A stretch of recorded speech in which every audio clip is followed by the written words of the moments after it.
সাত সকালে চিতাবাঘের হামলায় গুরুতর জখম হলেন এক চা বাগান শ্রমিক। ঘটনাটি ঘটেছে জলপাইগুড়ি জেলার ভান্ডিগুড়ি চা বাগানের ৬০ নম্বর ব্লকে।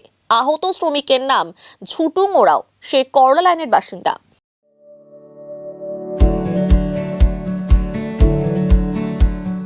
Pamper, not just a hospital, but a mother.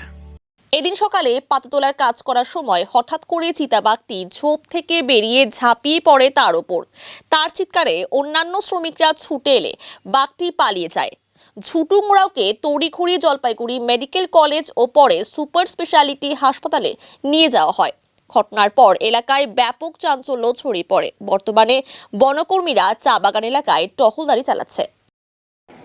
সকালবেলায় যেটা আমাদের কাছে খবর আসে সেটা হচ্ছে যে বাগানের ভান্ডিগুড়ি চা বাগান, সেখানকার একজন শ্রমিককে হঠাৎ করে চিতাবাঘ আক্রমণ করে, পাতা তুলছিল।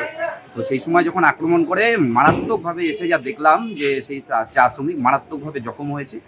তার গলায় মানে প্রচণ্ড আঘাত পেয়েছে সে, এবং হচ্ছে যে শ্বাসনালী যেখান দিয়ে শ্বাস নেওয়ার কথা সেই বাঘের আক্রমণে ফুটো হয়ে গেছে গলা, সেখান দিয়ে শ্বাস প্রশ্বাস বেরিয়ে যাচ্ছে, এরকম একটা ঘটনা।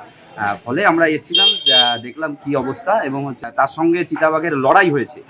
ফলে বাকি শ্রমিকরাও এসে তাকে উদ্ধার করেছে এবং নিয়ে এসছে। এখানে হয়তো ট্রিটমেন্টটা নাও হতে পারে, রেফার করা হবে, এরকম একটা ডাক্তারবাবুরা বলছেন।